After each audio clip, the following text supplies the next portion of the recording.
Good morning बच्चों, कैसे हो आप लोग। Welcome to study commandos. आज जो हम लोग चैप्टर पढ़ने वाले हैं वो है पार्ट 3 एनिमल किंगडम। किस चैप्टर का? डाइवर्सिंग लिविंग ऑर्गेनिज्म का।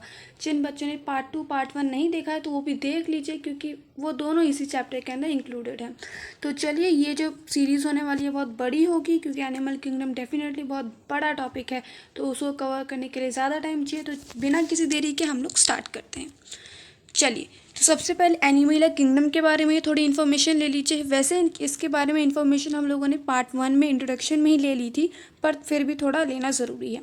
सबसे पहले एनिमल किंगडम के बारे में सुनते ही अपने बारे में सोचना लग जाइए थोड़ा सा। सारे आप जैसे नहीं हैं, पर कुछ लोग कुछ कैरेक्टर्स से हमारी मैच करते हैं। सबसे पहले कि वो यूकैरियोटिक होता है, प्रोकैरियोटिक कोई नहीं होता एनिमल किंगडम में। वो हेटेरोटॉपिक होते हैं, मतलब कि वो दूसरों के ऊपर फूड के लिए डिपेंडेंट होते हैं। वो मल्टी सेलर होते हैं, यूनिसेलर कोई नहीं है भाई।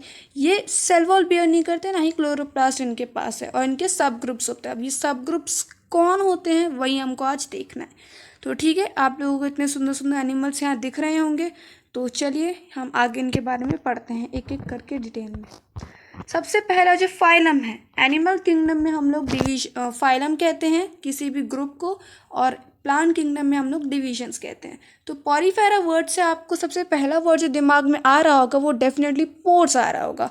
अगर आ रहा है तो आप बिल्कुल सही सोच रहे हैं। इनमें पोर्स होते हैं, स्मॉल होल्स होते हैं बॉडी सरफेस में, रेस्पिरेशन के लिए और बॉडी ट्रांसपोर्ट के लिए। ठीक है, सबसे पहले इनके अंदर क्या होता है, ये एक्वेटिक होते हैं, पानी के अंदर पाए जाते हैं, ज़मीन पर नहीं दिखेंगे आपको। बहुत सुंदर दिखते हैं वैसे तो ये। फिर ये जो है ये नॉन मोटाइल है। ये एक जगह अगर किसी स्टोन पर फिक्स हो गए तो फिर वहाँ से हिलेंगे नहीं, अपने आप को थोड़ा हिला लेंगे, लेकिन ऐसे मतलब कि एक जगह से दूसरी जगह ये जाने वालों में से नहीं है। ठीक है, ढीठ है थोड़े। इसके बाद इनके अंदर क्या है, cellular level of body design है। बॉडी डिज़ाइन होती है, cellular level of body design होती है, tissue level of body design होती है, organ level of body design होती है, और organ system level of body design होती है। तो ये आपको वर्ड से समझ आ रहा होगा, सेल के ग्रुप से बने तो cellular level of body design है इनके अंदर। ठीक है, हमारे अंदर कौन सा, हमारे अंदर organ system level of body design. Okay, इसके बाद मतलब ये अभी थोड़े प्रिमिटिव टाइप के हैं। ठीक है, इसके बाद इनके अंदर कैनाल सिस्टम होता है, ट्रांसपोर्ट के लिए, फूड एंड गैसेस की ट्रांसपोर्ट के लिए, होल बॉडी में डिस्ट्रीब्यूशन करना है। तो उसके लिए जैसे हमारे पास सर्कुलेटरी ट्रांसपोर्टरी सिस्टम है, वैसे इनके पास ऐसा कोई सिस्टम तो नहीं है, पर इनके पास कैनाल सिस्टम है। कैनाल सिस्टम कैसा होता है वो आप लोग 11th में पढ़ेंगे, अभी इसकी टेंशन लेने की आपको ज़रूरत नहीं है। दो बहुत ही फेमस एग्जाम्पल है इसके, स्पॉन्जिला और साइकन। ठीक है, दोनों एक ही जैसे दिखते हैं वैसे तो, पर थोड़ा इनके बारे में, इनके एग्जाम्पल्स डेफिनेटली याद रखिए, अच्छा लगता है। इसके बाद हम लोग पढ़ेंगे सिलेंट्रेटा, इनको हम कहते हैं निडेरिया भी। ठीक है, सिलेंट्रेटा उनसे थोड़े से आगे हो गए। वो एक्वेटिक थे तो भाई ये इतने भी आगे नहीं, ये भी एक्वेटिक ही है। वो cellular level of body design करते थे तो भाई ये थोड़े आगे बढ़ गए, ये tissue level of body design में रहने लगे। ठीक है, इनके पास कूलम होता है। कूलम क्या हो गया, बॉडी कैविटी। हमारा जो गट वॉल है, गट यानी कि पेट, और हमारा जो बॉडी वॉल है उसके बीच थोड़े थोड़े गैप्स होना ज़रूरी है। वो गट वॉल और बॉडी वॉल के बीच थोड़े थोड़े से गैप्स होना ज़रूरी है। अगर वो गैप्स हैं तो आप एक कूलमेट हो, यानी कि आपके अंदर कूलम है। लेकिन कुछ के पास गैप्स नहीं होते, वो कूलमेट नहीं होते हैं। ठीक है, कुछ होते हैं जिनके पास होते पर वो ट्रू नहीं होते, उनको हम कहते हैं सूडोकोलम। ठीक है, तो सिलेंट्रेट क्या होता है, इनके पास कोलम है, तो ये थोड़े अच्छे हैं, प्रिमिटिव हैं पर इतने भी नहीं है। ये सॉलिटरी या फिर कॉलोनीज में रहते हैं, वो भी कॉलोनीज में रहते हैं। जो आपके पॉरीफेरा हैं वो यूजुअली कॉलोनीज में ही रहते हैं। ठीक है, इनके पास एक स्टिंगिंग सेल्स होते हैं। देखने से आपको लग रहा है इनको कि कितना खतरनाक लग रहे हैं, वैसे दिखने से तो ये सुंदर भी हैं, कुछ को सुंदर लग रहे होंगे जिनको जियोलॉजी पसंद होगी। अब चलिए बिना किसी बात के हम आगे बढ़ते हैं। जो ये इनके पास क्या होता है, एक स्टिंगिंग सेल्स होते हैं। उन स्टिंगिंग सेल्स को हम लोग क्या कहते हैं, नीडोब्लास्ट। ये नीडोब्लास्ट के वजह से ही इनका नाम क्या पड़ा, निडेरिया। निडेरिया को हम और क्या कहते हैं, सिलेंट्रेटा। ओके, एक एग्जाम्पल इस पे याद रखिए, हाइड्रा। बाकी एग्जाम्पल्स भी है तो जिनको याद करें डेफिनेटली कर लीजिए, पर एक एग्जाम्पल अच्छा लगे। हाइड्रा जो है फेमस भी है और थोड़ा याद भी होना चाहिए।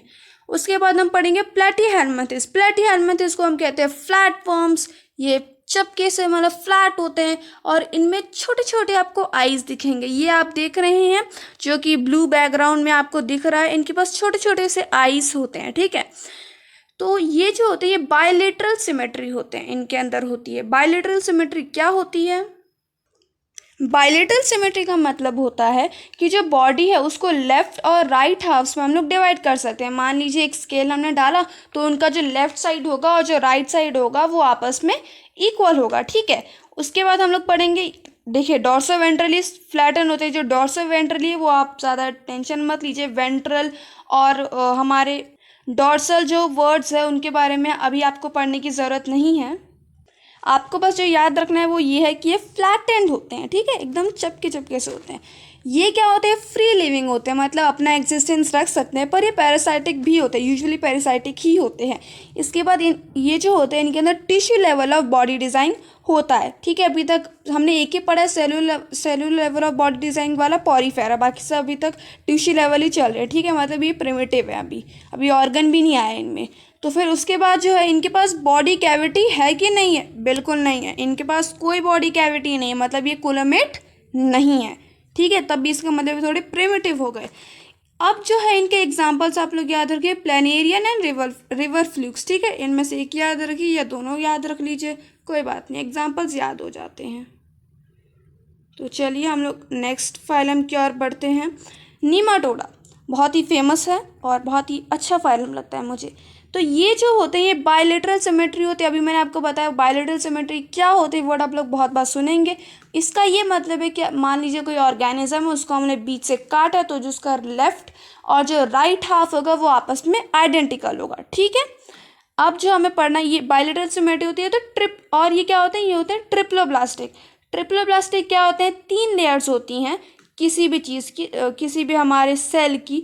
वो कौन कौन सी होती हैं, मीजो, सबसे पहले अंदर की लेयर को हम कहते हैं एंडोडर्म, उसके ऊपर होती है मीजोडर्म, उसके ऊपर होती है एक्टोडर्म। जिनके पास ये तीनों है वो है ट्रिप्लोब्लास्टिक और वो अच्छे ऑर्गेनिज्म, मतलब कि थोड़े एडवांस ऑर्गेनिज्म। जिनके पास 2 है वो डिप्लोब्लास्टिक। यूजुअली जो डिप्लोब्लास्टिक होते हैं उनके पास मीजोडर्म ही नहीं होती है, ठीक है। तो हमने इतना पढ़ लिया। उसके बाद क्या है, सिलेंड्रिकल है। सिलेंड्रिकल क्यों भाई, वॉर्म्स जो हैं उसको 3D शेप में थोड़ा देखिए तो वो सिलेंड्रिकल ही लगेंगे ना आप लोगों को। ये स्यूडोकोलम होता है। अभी स्यूडोकोलम का मतलब क्या होता है, स्यूडो वर्ड का मतलब होता है फॉल्स, मतलब नकली। कोलम तो है पर असली कोलम नहीं है, मतलब इसमें जो कोलम होगा गट वॉल और बॉडी वॉल के बीच में जो गैप होना होगा, यूजुअली गैप वाले कोलमेट है। इनके तरह गैप तो है पर वे पाउचेस में, मतलब कि छोटे छोटे कवरिंग भी है, फिर थोड़े थोड़े गैप ही हैं, तो इसलिए इनको कहते हैं स्यूडोकोलम, ठीक है। ज़्यादा भी आपको स्यूडोकोलम के बारे में पढ़ना नहीं, ज़्यादा समझने की ज़रूरत नहीं है। यूजुअली जब आप 11th में आएंगे तो आपको इनके बारे में डीप पढ़ाया जाएगा, तो वो तब आपको ये चैप्टर और ईजी लगेगा एज़ कम्पेयर टू 9th। उसके बाद आपको क्या है, इनके अंदर tissue level of body design है। भाई ये भी टिश्यू लेवल वाला ही है, ये पैरासाइटिक है, ठीक है। तो ये जो है दूसरे पे डिपेंड भी रहता है। तो इसका एक एग्जांपल आप लोग याद रखिए, एस्कैरिस, ठीक है। वैसे दूसरे वाले भी इम्पोर्टेंट है, लेकिन ऐसा आप लोगों से नहीं पूछा जाएगा किसी एग्जाम्पल का नाम दे दिया, फिर ये नहीं पूछा जाएगा कि कौन से फाइलम में इंक्लूडेड है, पर डेफिनेटली आपको पता होना चाहिए। चलिए अब हम आगे पढ़ते हैं। अब हम पढ़ेंगे एनालिट्स के बारे में। एनालिट्स, लीचेस, ये सब तो आपने सुना होगा। लीचेस हमारे खून चूसते हैं, ठीक है। सबसे पहले एनालिट्स के बारे में हमने क्या क्या पढ़ने में उसके बारे में, वो ये है कि वो बायलेटरल सिमेट्री होते हैं। 2 बार बता चुकी हूँ, फिर बता देती हूँ। अगर कोई ऑर्गेनिज्म है उसको हमने बीच से काटा, उसका जो लेफ्ट हाफ है और राइट हाफ है वो हमारा इक्वल होगा, ठीक है। इक्वल होगा या फिर सेम लगेगा, आइडेंटिकल लगेगा। यूजुअली आइडेंटिकल वर्ड मोर सिग्निफिकेंस देता है। इसके बाद ये ट्रिप्लोब्लास्टिक है। ट्रिप्लोब्लास्टिक क्या होता है, अभी हमने पढ़ा 3 लेयर्स होनी चाहिए, एंडो, मीजो और एक्टो। जिनके पास तीनों है वो ट्रिप्लोब्लास्टिक अच्छे वाले, जिनके पास 2 हैं वो डिप्लोब्लास्टिक, ठीक है। ये भी सिलेंडर शेप है, क्योंकि ये भी तो थोड़े बहुत मतलब अर्थफॉर्म्स ही होते हैं, पर ये भी थोड़े सिलेंडर शेप के आपको लगेंगे ना अगर आप 3D व्यू देखेंगे थोड़ा सा। उसके बाद ये इनके पास ट्रू बॉडी कैविटी होती है। ट्रू बॉडी कैविटी मतलब ये कोलामेट होते हैं। इसके बाद इनके पास organ system level of body design होती है, मतलब ये हो गए थोड़े अच्छे वाले, थोड़े कह सकते हैं हम इनको कि ये थोड़े एडवांस ऑर्गेनिज्म आ गए। एनालिट्स आपको दिखने के लिए भी तो मिल जाता है, अर्थवर्म्स दिख जाता है आपको, है ना। तो इसके बाद हमें आगे जो पढ़ना है वो है कि इनकी जो बॉडीज़ होती है वो सेगमेंट्स में डिवाइड होती है। कभी ध्यान से किसी अर्थवर्म को देखो, लगेगा कि लाइन लाइन लगी उनकी बॉडीज़ पे, तो वो सेगमेंट्स पे डिवाइड होती है। उन सेगमेंट्स को हम लोग क्या कहते हैं, एन्युअली। इसी वर्ड एन्युअली वर्ड की वजह से इस जो फाइलम का नाम पड़ा है एनिलिडा, ठीक है। सेगमेंटेड इनकी बॉडी होती है, तो ये बात आपको याद रखनी होगी। उसके बाद इनके एग्जाम्पल्स बहुत ही मतलब कि ये ऑर्गेनिज्म लोगों को पसंद तो नहीं होते, लेकिन इनके नाम याद रखना बहुत ज़रूरी है। Earthworm and leches annelids group में आते हैं, रिमेंबर। उसके बाद हम पढ़ेंगे अर्थ्रोपोडा। अच्छा, अर्थ्रोपोडा की खासियत क्या है? ये सबसे ज़्यादा पाए जाते हैं, लार्जेस्ट ग्रुप ऑफ एनिमल्स है ये। फर्स्ट पोजीशन पे, सेकंड पोजीशन पे कौन है गेस कीजिए, तब तक मैं आपको इसके बारे में बताती हूँ। अर्थ्रोपोडा नाम क्यों पड़ा? इसके नाम का ही मतलब होता है जॉइंट लेग्स। जो भी ऑर्गेनिज्म इस फाइलम के अंदर आते हैं उनके पास जॉइंट लेग्स होते हैं, ठीक है। अब इनकी खासियत क्या होती है? वही भाई बायलेटरली सिमेट्रिकल है, ट्रिप्लोब्लास्टिक है। अब मैं नहीं बताऊंगी आप लोगों को, मैंने 2-3 बार बता दिया। ये कुलमेट है यानी कि ट्रू बॉडी कैविटी है, ठीक है। उसके बाद इनके पास organ system level of organize body design है, ठीक है, तो ये अच्छे वाले। इसके एग्जाम्पल्स कॉकरोच, हाउस फ्लाई, जितने आपको कीड़े मकोड़े दिख रहे हैं ना आज तक, तो वो सारे अर्थ्रोपोडा ग्रुप में उनको इंक्लूड कर दो, ठीक है। तो ये थोड़े फेमस हो गए, मतलब कि थोड़े एडवांस ग्रुप आ गया, ठीक है। इसके बाद है मॉलस्क। अच्छा, मैं आपको एक क्वेश्चन दिया था, सेकंड पोजीशन पे कौन है सबसे ज़्यादा लार्जेस्ट एनिमल फाइलम? तो वो है आपके मॉलस्क, ठीक है। वैसे यूजुअली देखने को मिलते तो नहीं है, पर काफ़ी लोगों ने इनको देखा होगा। इसमें क्या होता है? बॉडी कैविटी हाईली रिड्यूस्ड होती है, मतलब कुलम है भी नहीं भी, मतलब कि एक तरीके से नहीं ही मानो, लेकिन ऐसे नहीं भी नहीं लिखना है, वो एकुलोमेट भी नहीं है, ठीक है। जिनके पास कुलम नहीं होता उनको एकुलोमेट कहते हैं। इनके पास हाईली रिड्यूस्ड है, मतलब कि बहुत कम मात्रा में, बहुत कम गैप्स आपको दिखेंगे, ठीक है। उसके बाद इनकी वही खासियत अभी तक हमें जो हमने सुनते आ रहे बायलेटरल सिमेट्री है, ट्रिप्लोब्लास्टिक है। इनके पास ओपन सर्कुलेटरी सिस्टम है। अब ये ओपन सर्कुलेटरी सिस्टम क्या होता है? हमारे पास क्लोज्ड सर्कुलेटरी सिस्टम है। ओपन सर्कुलेटरी सिस्टम होता है,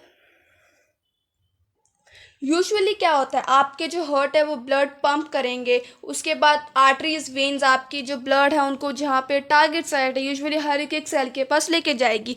इनमें क्या होता है? इनमें ऐसा नहीं होता। इसमें क्या होता है? हार्ट होता है, हार्ट क्या करेगा? ब्लड पंप कर देगा। कोई आर्टरीज नहीं, कोई वेन्स नहीं, कोई कैपिलरीज नहीं। जैसे ही हार्ट ने ब्लड पंप किया, जितने भी सेल्स है वो उस ब्लड से नहा लेंगे। जिनको ब्लड मिल गया वो फायदेमंद, जिनको नहीं मिला वो ये अपना देख लेंगे, ठीक है। मतलब इनमें कोई, सिंपल भाषा में गए तो इनके पास ना कोई वेन्स है, ना आर्टरीज है, ना ब्लड कैपिलरीज है, ओके। तो इतना आप लोगों को समझ आ गया। इसके बाद इनके पास एक्सक्रीशन के लिए क्या है? किडनी लाइक और जो इनके पास स्ट्रक्चर टाइप के ऑर्गन्स है।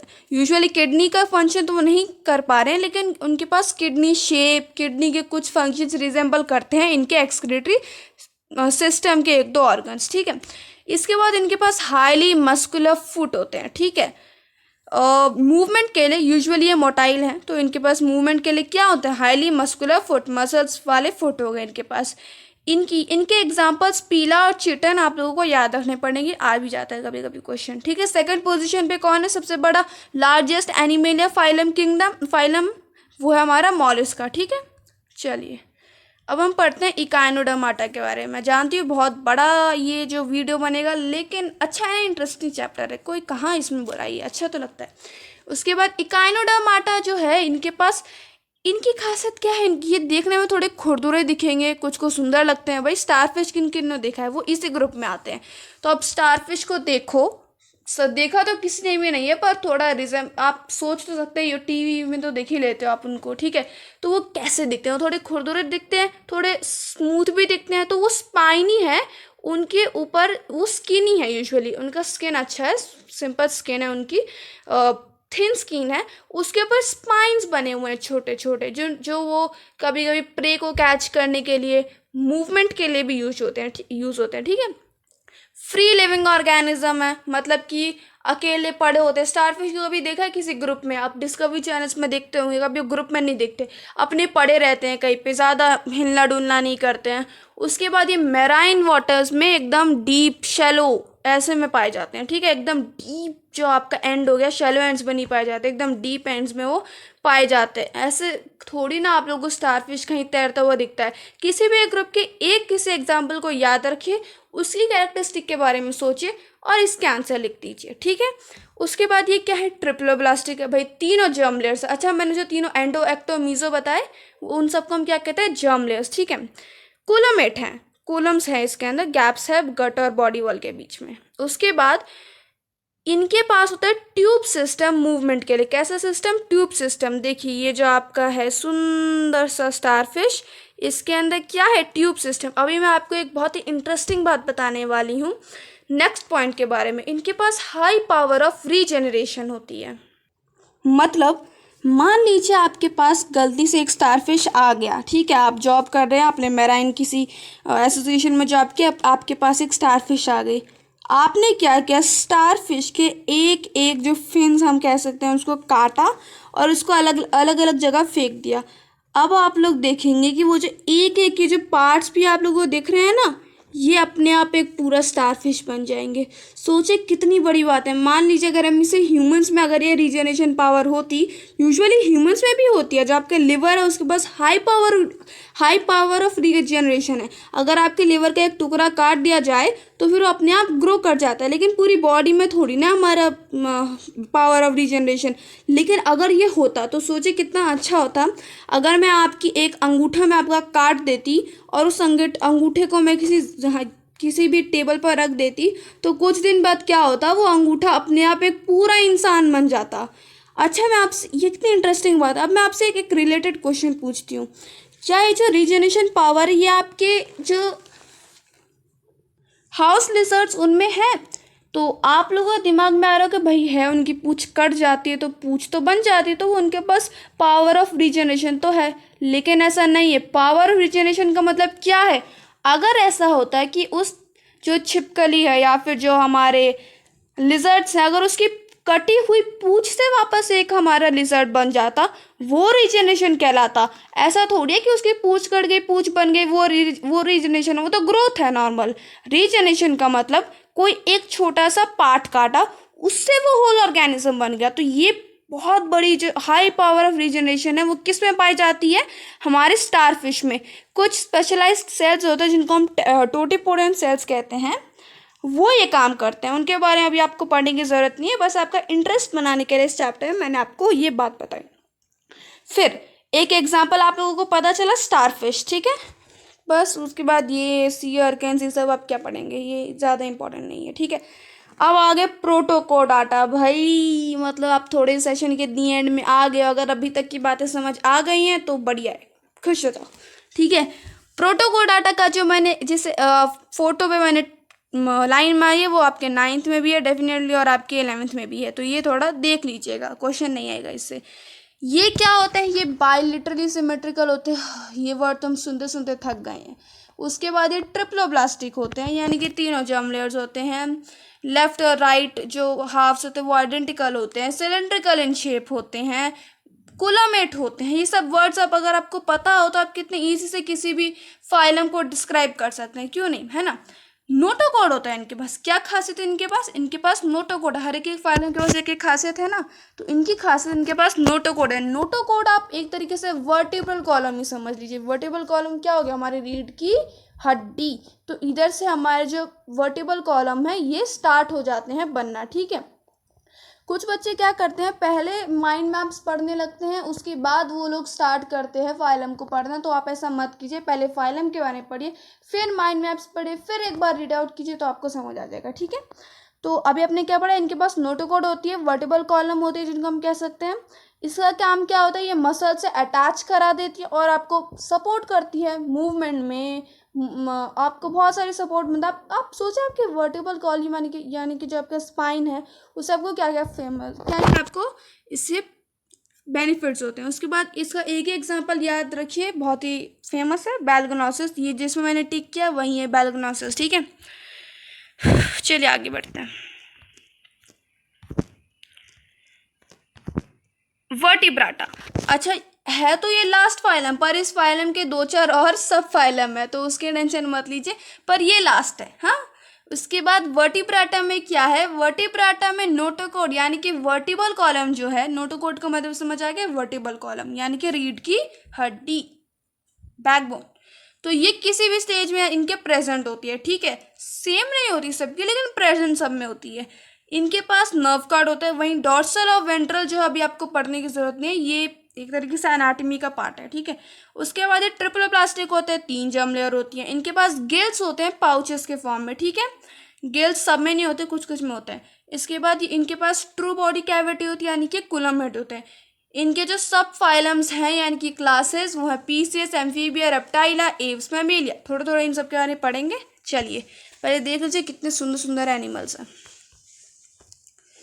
पीसेस, पीसेस से वर्ड से मुझे हमेशा रिजेम्बलेंस आती थी फिशेस की, तो भाई जिसको और आती है वो सही सोचता है, ठीक है।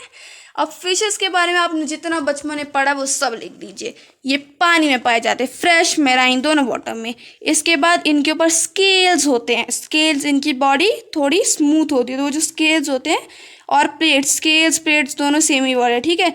और इनके पास क्या होता है, गिल्स होता है, सबको पता है, रेस्पिरेशन के लिए। इनकी बॉडी स्ट्रीमलाइन्ड होती है क्योंकि उनको वाटर में रहना है, बायोंसी इनको सपोर्ट कर, बायोंसी के अगेंस्ट नहीं जाना, तो इनको अपने आप को स्ट्रीमलाइन्ड बॉडी रखनी पड़ती है। इनके पास टेल होता है, इनके पास 2 चैम्बर्ड हार्ट होता है। रिमेंबर, बहुत अच्छी मतलब इंटरेस्टिंग पॉइंट है ना, इनके पास 2 चैम्बर्ड हार्ट होता है। हमारे पास कितना होता है, 4 चैम्बर, ठीक है। इनके पास 2 चैम्बर्ड हार्ट होता है। इनकी जो ब्लड होती है वो कोल्ड ब्लड होता है, ठंडे होते हैं ये, ठीक है।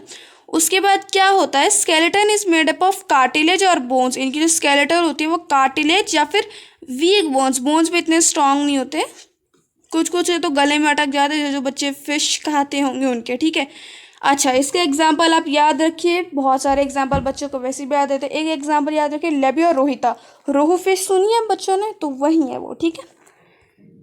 पीसेस के बाद अब हम लोग पढ़ेंगे एम्फीबिया। एम्फीबिया का मतलब क्या होता है, पहले एम्फीबिया के इन ऑर्गेनिजम्स को देखो। मुझे तो इस फाइलम में सब फाइलम के एनिमल्स नहीं पसंद है, कुछ कुछ को पसंद होंगे, मेरे को नहीं पसंद है।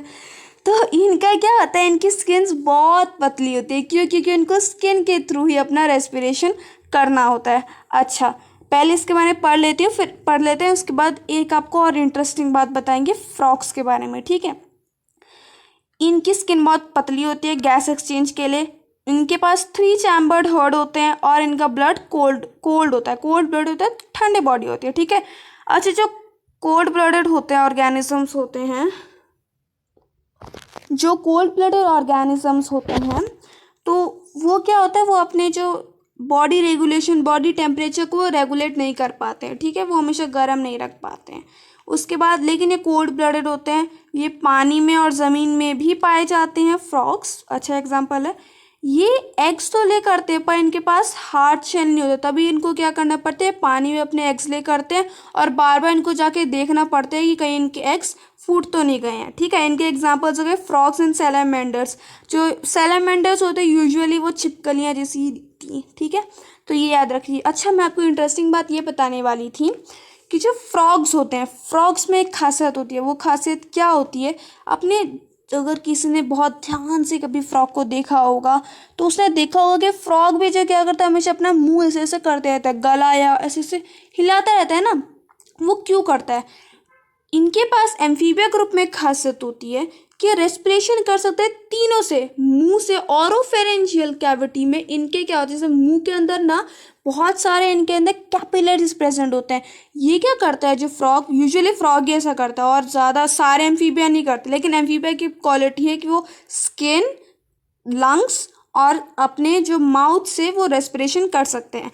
पर जो फ्रॉग होता है वो तीनों से करता है। वो अपने माउथ को क्यों हिलाता है, अब ये समझिए। जब वो अपने माउथ को हिलाता है वो क्या करता है, पहले जो एटमॉस्फेयर में जो गैस है वो अपने मुंह में ले लेता है। इसके मुंह के अंदर क्या है, कैपिलरीज। अब वो कैपिलरीज क्या करते हैं, ये जो इतना महान हमारा एनिमल है, ये अपने मुंह के अंदर ही रेस्पिरेशन कर लेता है। इसके अंदर कैपिलरीज है, ये हवा लेता है, ब्लड के थ्रू वो जो अपना एयर है, जिसको चाहिए ऑक्सीजनेटेड एयर, वो ये यूज़ कर लेता है। तो सोचिए, तभी हमेशा अपना मुंह अपना हिलाता रहता है ना। लंग्स के थ्रू भी करता है, स्किन भी स्पाइनी है, तो इसकी तो लाइफ वैसे लॉन्ग होनी चाहिए पर होती नहीं है इनकी, क्योंकि सारी प्रॉपर्टी इनकी अच्छी नहीं है ना, कभी कभी तो ऐसे ही मर जाते हैं ये लोग। तो आप लोगों को इसकी क्या खासियत पता चली कि ये मुंह के अंदर ही अपना पूरा कर सकता है अपना रेस्पिरेशन, ठीक है। यूजुअली रेस्पिरेशन तो नहीं, लेकिन हमारा हाँ ब्रीथिंग वगैरह वो अच्छे से कर सकता है, क्योंकि इसके माउथ के अंदर क्या प्रेजेंट होता है, कैपिलरीज। अगर अभी तक किसी ने नहीं देखा होगा तो फ़ोन में देख लीजिए, ऐसे एकदम पास जाके किसी फ्रॉक को मत देखिएगा, लेकिन ऐसे आप लोग देख लीजिए, आपको पता चल जाएगा कि हमेशा मुंह हिलाता है। अब समझ आए क्यों, क्योंकि वो अपने मुंह के अंदर ही भाई ब्रीथिंग कर लेता है। आप आगे रेप्टाइला। यूजुअली स्नेक्स दिखने में तो अच्छे लगते हैं, तो इनकी खासियत क्या है आप लोगों को पता ही होगा। ये टेरेस्ट्रियल में भी प्रेजेंट होता है, एक्वेटिक। भाई स्नेक्स को दिमाग में रखो और उनकी प्रॉपर्टीज लिखते जाओ। इनके ऊपर भी स्केल्स होते हैं। ये कोल्ड ब्लडेड होते हैं, 3 चैम्बर्ड होते हैं। लेकिन क्या एक्सेप्ट कौन, क्रोकोडाइल, इसके पास कितने चैम्बर्ड होते हैं, पूरे 4 के 4। एक्सेप्शन हमेशा याद रख लीजिए, क्योंकि एग्जामिनर पॉइंट ऑफ व्यू से जो आपके एक्सेप्शन है वहीं क्वेश्चन आते हैं, ठीक है। उसके बाद इनके एग्स जो वो हार्ड शेल कवर उनके ऊपर होता है, तो इनको बार बार देखने की ज़रूरत नहीं होती है। उनके पास जो था, हमारे एम्फीबिया ग्रुप के पास हार्ड शेल नहीं होता उनके एग के पास, तो उनको बार बार जाके देखना पड़ता है, सेव करना पड़ता है। ये इतना टेंशन नहीं लेते हैं, ठीक है। इसके बाद ये लंग्स के थ्रू ब्रीथ करते हैं, स्किन के थ्रू भी ब्रीथ करते हैं वैसे तो। और इनके एग्जाम्पल्स अगर स्नेक, टर्टल्स, और अपना एक्सेप्शन तो याद ही रहता है हमेशा, क्रोकोडाइल, ठीक है। एव्स, एव्स का मतलब हमारे बर्ड्स। अब बर्ड्स की सारी खासियत लिख दो। ब्लड्स होते हैं 4 चैम्बर्ड, उनको 4 चैम्बर्ड होना बहुत ही ज़रूरी है। क्यों ज़रूरी है, क्योंकि इनको फ्लाई करना होता है। अब ये फ्लाई करते हैं, ट्रेहोस शुगर एक होता है उसके थ्रू। ये आपको याद रखने की ज़रूरत नहीं है, पर क्या याद रखने की ज़रूरत है, इनको अपना बॉडी टेम्परेचर बहुत हाई रखना पड़ता है। बहुत ज़्यादा एनर्जी चाहिए ना इनको, क्योंकि ट्रेहोस शुगर को यूज़ करके फ्लाई करेंगे तो डेफिनेटली ज़्यादा एनर्जी चाहिए होती है। जैसे हमें चलने के लिए ज़्यादा चाहिए, वैसे इनको उड़ने के लिए ज़्यादा चाहिए, हमसे ज़्यादा चाहिए डेफिनेटली। तो इनका बॉडी टेम्परेचर बहुत ही हाई होता है, ठीक है। ये लंग्स के थ्रू ब्रीथ करते हैं। इनके भी जो एग्स हैं वो हार्ड शेल से कवर होते हैं, ठीक है। इनकी जो बॉडी है वो फेदर से कवर होती है। सब ने देखा ही होगा, बर्ड्स को तो हमने फेदर्स लगे ही होते हैं। इनके पास टीथ नहीं होते, लेकिन इनके पास क्या होता है, इनके पास होता है बीक, है ना। बीक देखा ही होगा सभी लोगों ने, जो इतना सुंदर से स्ट्रक्चर होते हैं जो बर्ड को बर्ड बनाते हैं, बीक, ठीक है। जितने बर्ड्स हैं इसमें डाल दो, ठीक है, कोई ज़्यादा टेंशन नहीं। कोई एग्जाम्पल भी आए इस बर्ड की, ये बर्ड कौन से ग्रुप का है, तो समझ आ जाएगा ये एव्स ग्रुप का है। सारे बर्ड्स, ये अच्छा किया इन्होंने। अब जिन बच्चों ने इतना समझ लिया वो खुश हो जाए, क्योंकि अब बस लास्ट ही है मेमेलिया, ठीक है। मेमेलिया लास्ट हो गया। मेमेलिया के बारे में, M for mammalia, M for मानव, मानव मतलब ह्यूमन मतलब हम। अब अपने बारे में जितनी आपको पता है वो लिख दीजिए। मेमेलिया वर्ड का मतलब क्या होता है, मेमोरी ग्लैंड। मेमोरी ग्लैंड जिन ऑर्गेनिजम्स में हो, क्यों हो, मिल्क प्रोडक्शन के लिए। मिल्क प्रोडक्शन क्यों हो, बेबीज को नरिशमेंट प्रोवाइड करने के लिए। एंटीबॉडीज होते हैं ना उसके अंदर, तो नरिशमेंट प्रोवाइड करने के लिए मेमोरी ग्लैंड्स बनते हैं, मिल्क प्रोडक्शन करने के लिए, ठीक है। तो जिनके पास ये ग्लैंड्स है, मेमोरी ग्लैंड्स, वो मेमेलिया ग्रुप। वर्ड से रिजेंबल कर रहे हैं। अपनी खासियत लिखो, 4 chambered head, warm blooded, lungs के थ्रू ब्रीथ करने वाले, स्वेट ग्लैंड, ऑयल ग्लैंड, ये सब रखने वाले। ये क्या करते हैं, अपने यंग वंस को बर्थ देते हैं। तो ये ओवीपेरस हुए कि वीवीपेरस हुए, बोलिए। कुछ वैसे यूजुअली सारे के सारे बर्थ देते हैं, तो बर्थ देने वाले तो आपको पता है वीवीपेरस होते हैं, और एग्स देने वाले ओवीपेरस, ठीक है। तो यूजुअली ये होता है वीवीपेरस। लेकिन प्लेटिपस, जो हमारे प्लेटिपस पेरी तो नहीं, वो तो हमारे कार्टून में है, लेकिन जो ऑर्गेनिज्म का नाम होता है प्लेटिपस, बहुत ही खतरनाक जानवर होता है ये ओवीपेरस। ये जो है यंग वंस को बर्थ नहीं देता, ये क्या करता है, ये एग्स ले करता है, ठीक है। तो ये ओवीपेरस हुआ कि वीवीपेरस हुआ, ये हुआ ओवीपेरस। लेकिन मैमेलिया में क्या होता है, यूजुअली वीवीपेरस, ठीक है। ऊपर से सबको पता है मिल्क प्रोड्यूसिंग एनिमल्स। तो ये क्या है, इसके अंदर सबसे अच्छा एग्जाम्पल ह्यूमंस, रैट्स, बहुत सारे एग्जाम्पल हैं। तो मैमेलिया ग्रुप अगर आप लोगों ने कर लिया इतना, तो कॉन्ग्रेचुलेशन, क्योंकि आपने एनिमल किंगडम कर लिया और आपका चैप्टर हो गया। तो जिन बच्चों को इसमें डाउट आया हो वो डेफिनेटली अपने कमेंट सेक्शन में आप मेंशन कीजिएगा, आपको रिप्लाई डेफिनेटली मिलेगा। चैप्टर हार्ड है, नोट्स इतनी ही चाहिए, इससे ज़्यादा नहीं चाहिए। इससे भी कम ही क्वेश्चन आते हैं इस चैप्टर से, मैंने आज तक ज़्यादा क्वेश्चन आते हुए नहीं देखा। पर इम्पॉर्टेंट और बहुत ही इंटरेस्टिंग चैप्टर है। बाकी सभी में तो थोड़ा रिलेट करना पड़ता है, इसमें रिलेट करने की इतनी ज़रूरत ही नहीं। 2-4 वर्ड पता चल के, बायोलॉजिकल, सिमेट्री, रीजनरेशन, ये सब वर्ड अगर आपको पता चल गए, ट्रिपल ब्लास्टिक, तो ये सब हो जाता है, ठीक है। अच्छा, तो अगर आप लोगों की वीडियो अच्छी लगी हो तो please like, share and comment कीजिएगा। और इस वीडियो को काफ़ी बार देखिएगा, क्योंकि आपको रिवीजन करनी है। और जो नोट्स है इनको डेफिनेटली लिख दीजिएगा। जो जो पॉइंट मैंने अंडरलाइन किए हैं उसको तो लिखिएगा ही, बाकी ना भी लिखेंगे तो चलेगा, ठीक है। और नेक्स्ट वीडियो में हम लोग MCQs करेंगे ताकि थोड़ा वार्म अप हो जाए। इस चैप्टर को पढ़ने के बाद ही वो वाली वीडियो देखिएगा ताकि आप लोग अपने आप को थोड़ा रिवाइज कर सको उसको, ठीक है। तो चलिए, इसी के साथ आपका ये चैप्टर ख़त्म होता है। नेक्स्ट वीडियो में हम लोग क्या करेंगे, नेक्स्ट वीडियो में हम लोग करेंगे MCQs, उसके बाद ये चैप्टर ख़त्म हो जाएगा। उसके बाद हम लोग आगे वाले चैप्टर में जाएंगे। तो ऑल द बेस्ट इस चैप्टर के रिवीजन के लिए। Thank you for watching this channel.